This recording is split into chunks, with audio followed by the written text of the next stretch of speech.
आप सभी व्यूअर्स को मेरा प्यार भरा प्रणाम। मैं स्मिता डोभाल आप सभी व्यूअर्स का अपने चैनल पे स्वागत करती हूँ। जन्माष्टमी की बहुत बहुत बधाई आप सबको। आज मैंने बिल्कुल राधा रानी जैसा श्रृंगार किया है और श्रीयंश का श्रीवेदा का भी श्रृंगार कृष्ण और राधा की तरह किया है। श्रीयंश को सजाने के बाद मैं अपनी बेटी श्रीवेदा के पास गई। मेरी बेटी को देख के तो ऐसा लगता है जैसे हर वक्त मेरा ही इंतज़ार करते रहती है। मैंने जल्दी से श्रीवेदा को उठाया और उसकी ड्रेस चेंज करी। जहाँ मैं और श्रीवेदा हो वहाँ श्रीयंश अपने आप ही आ जाता है। आज हमको मंदिर जाना था तो मुझे बहुत हड़बड़ी मचानी पड़ी सो दैट टाइम पर सब हो सके।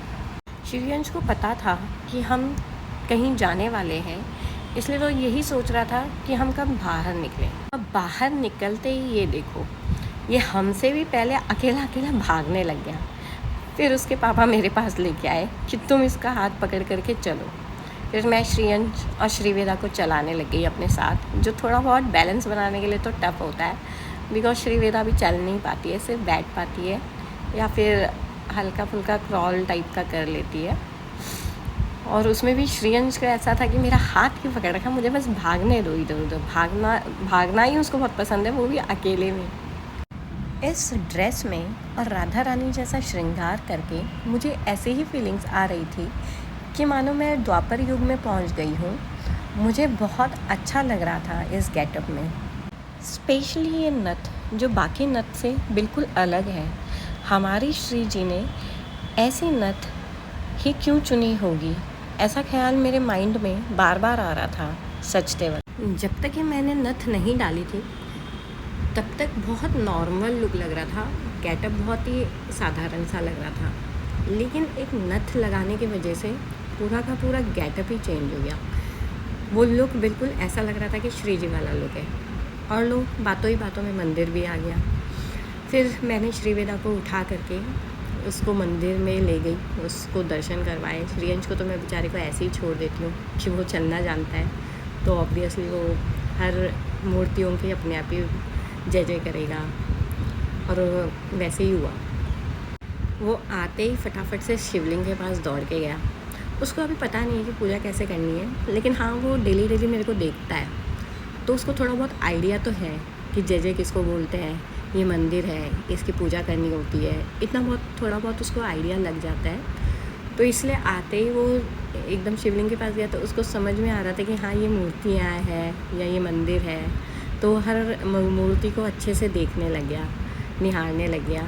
और वहाँ बहुत गीला गीला हो रहा था, तो बहुत संभल के चल रहा था कि कहीं फिसल ना जाए।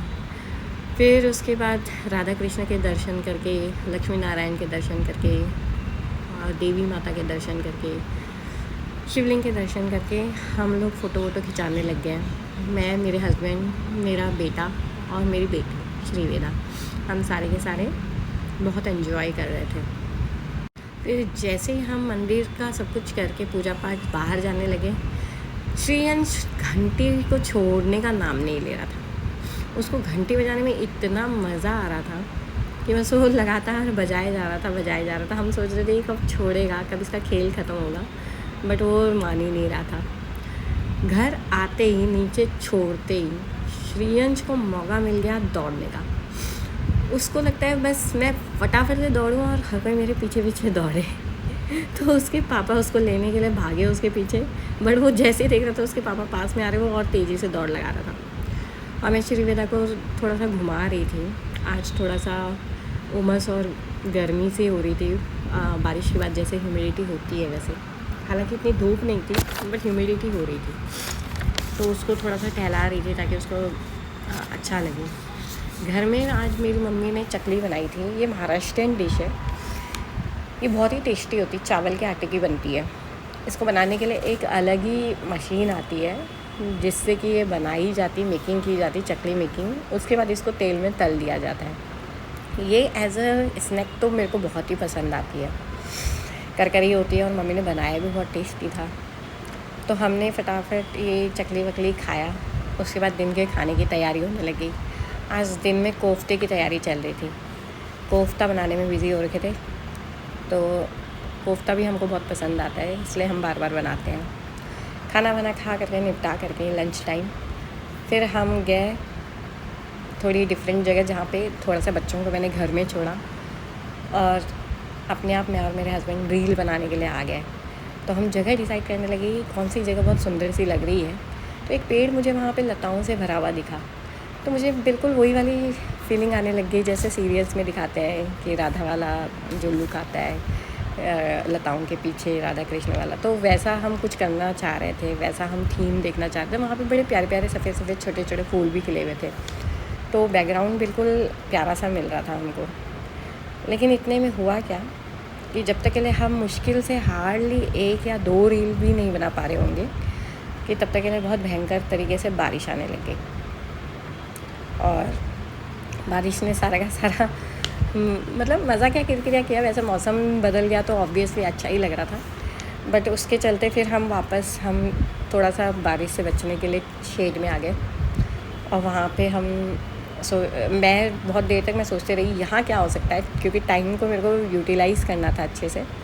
तो वहाँ पे भी थोड़ा बारिश के साथ खेल करके और थोड़ा सा रील मेकिंग करके फिर उसके बाद हम जाने को हो ही रहे थे कि बारिश थमने का नाम ही नहीं ले रही थी। सोचते रहते घर में बच्चे भी है रखे हुए और मम्मी भी परेशान हो रही होगी। बट 1-2 रील बनाने के बाद थोड़ी देर में बारिश रुक गई। तो बारिश रुकने के बाद इतना अच्छा मौसम हो रहा था कि मेरे को थोड़ा 1-2 और रील बनाने का मन किया। मैंने कहा अपने हस्बैंड से कि थोड़ा सा बस 1-2 रील बनाओ। फिर घर आते ही मेरे को ये आइडिया सूझा कि मैंने लहंगा वहंगा तो पहन ही रखा है, घाघरा वाघरा, तो क्यों ना गेटअप बदल करके एक गढ़वाली लुक बनाया जाए और उस गढ़वाली पे भी थोड़ा ये गढ़वाली लुक दे करके भी एक रील बना दिया जाए। तो फिर बहुत ही विदिन मिनट मेरे को ये काम करना था क्योंकि हमारे पास टाइम बहुत कम था।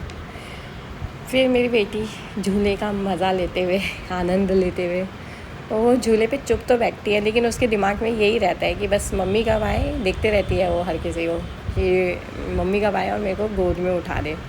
और ये जो पीछे देख रहे हो ना, ये सब श्रीयंश के काम है। पूरी दीवार इसने ख़राब कर दी है खोल के। आज जन्माष्टमी थी तो रात को बहुत ही अच्छा कार्यक्रम हुआ हमारे मोहल्ले में जन्माष्टमी का।